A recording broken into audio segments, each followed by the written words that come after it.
মাকক সাবতি ধৰি লৰাটোৱে কেৱল কান্দিছে।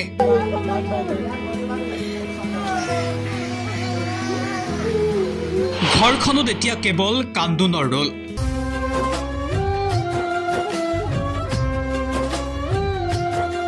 এটা হৃদয় বিদাৰক দৃশ্য।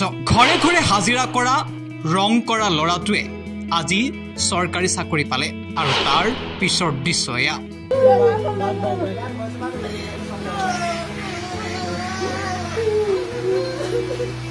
দৰিদ্ৰ পৰিয়ালটোলৈ হাঁহি বিৰিঙালে প্ৰণৱে।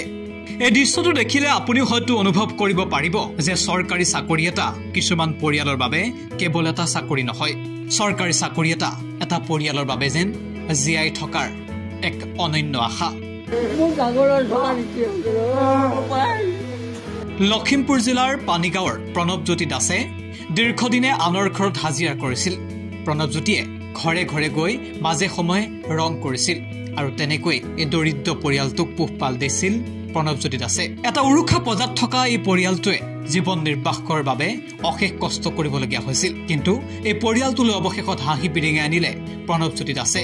সদ্য ঘোষিত APRত প্ৰণৱজ্যোতি দাসে চাকৰি লাভ কৰিলে আৰু তাৰ পাছতেই মাতৃক সাবতি ধৰি প্ৰণৱজ্যোতিয়ে কেৱল কান্দিছে।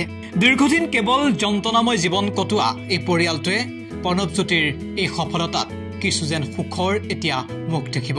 প্ৰণৱজ্যোতিয়ে অসম আৰক্ষীৰ নিযুক্তি পোৱাৰ খবৰ অহাৰ লগে লগেই আনন্দত সকলোৰে চকুত কেৱল চকুলো। হিয়া ধাকুৰি মাকক সাবতি পুত্ৰই কান্দিছে। কিছুমান দৃশ্যই বহু কথাই কৈ যায়, কিছুমান দৃশ্যই প্ৰমাণ কৰি থৈ যায় চাকৰি সফলতা কিছুমান পৰিয়ালৰ বাবে এক অনন্য সম্পদ, এক অনাবিল সুখ।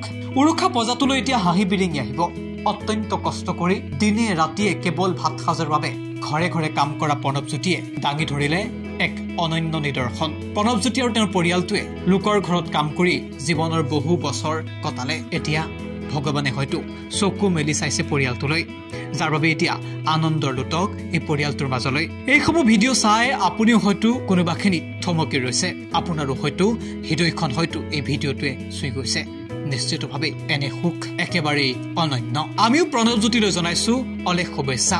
প্ৰণৱজ্যোতিৰ সংগ্ৰামখন আপুনি মই ভবা, আপুনি মই কৰি থকা সংগ্ৰামতকৈ পৃথক আৰু অত্যন্ত জটিল আছিল। কিন্তু সেই জটিলতাকো নেওচি গৈছিল প্ৰণৱজ্যোতিয়ে। আমিও জনাইছো প্ৰণৱজ্যোতিলৈ পুনৰ এবাৰ শুভেচ্ছা।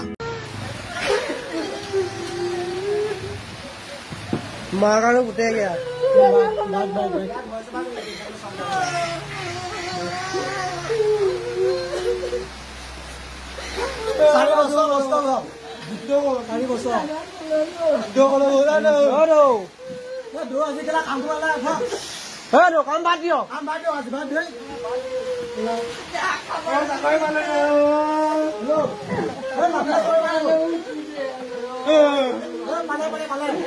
মোক ডাঙৰৰ ধৰা দিছে।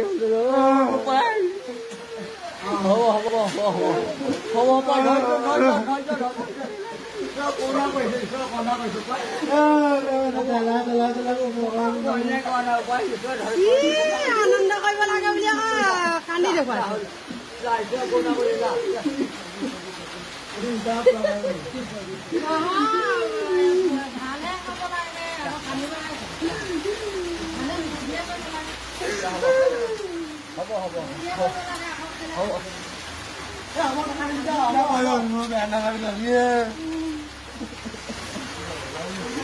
News Desk shows the reality.